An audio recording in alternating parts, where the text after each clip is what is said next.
This is a lamb loin, which is sometimes referred to as a half saddle. Here is the bone that we will need to remove. You can actually see the bone a bit better in this single loin chop.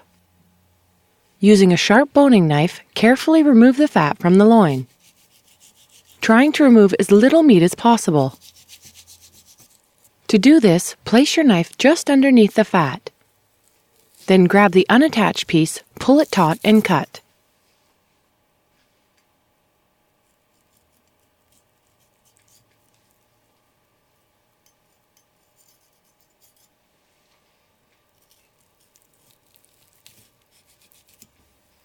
It is best to angle the knife very slightly upwards.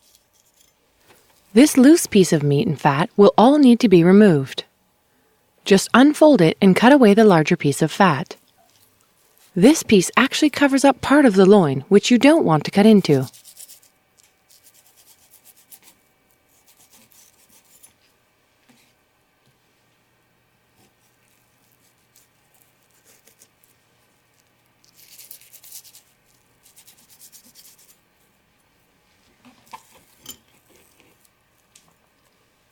You can actually pull this piece of fat and meat away from the loin.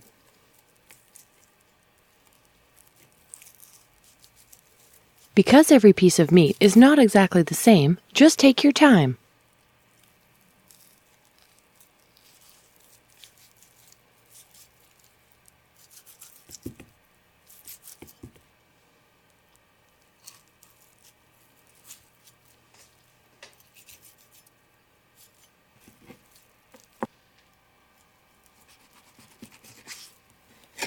Remember to keep any pieces of fat that have meat attached, because you can use them to add flavor to a lamb stock. Now flip the loin to remove any silver skin or excess fat. You can see the silver skin here on the tenderloin.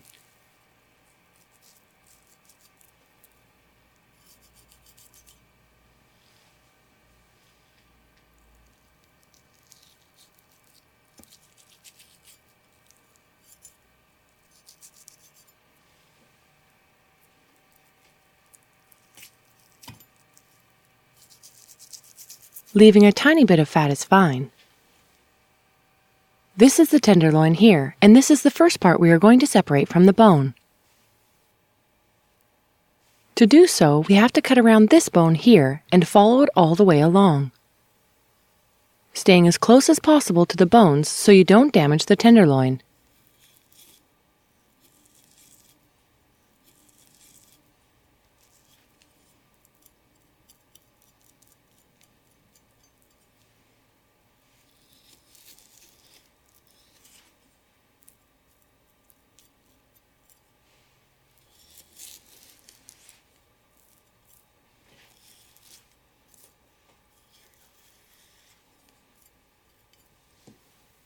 This is the tenderloin here.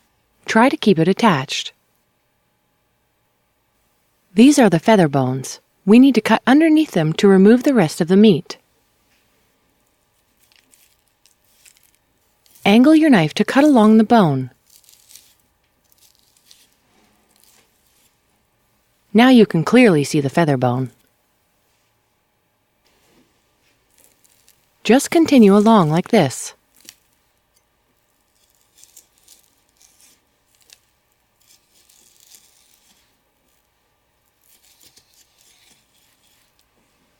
To cut around this bone, you will need to change the angle of your knife.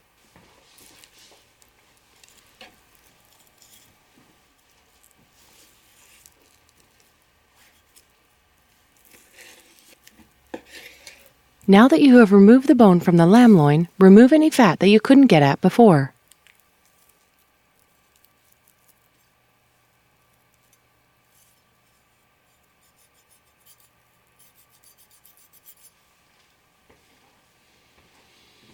Then fold back the tenderloin, tucking in the meat to give it a nice shape before you tie it.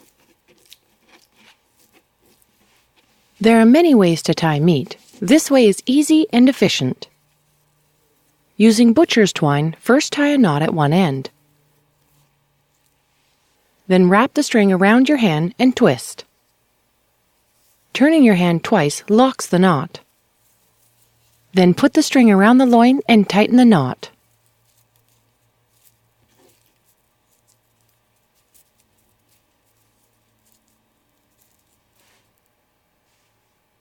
Tying the meat will help it keep its shape while cooking.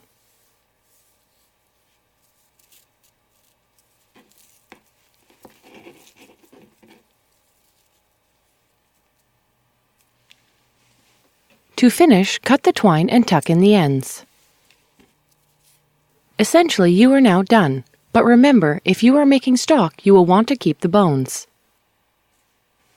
Also, before you discard the fat, trim any excess meat to add to the stock as well.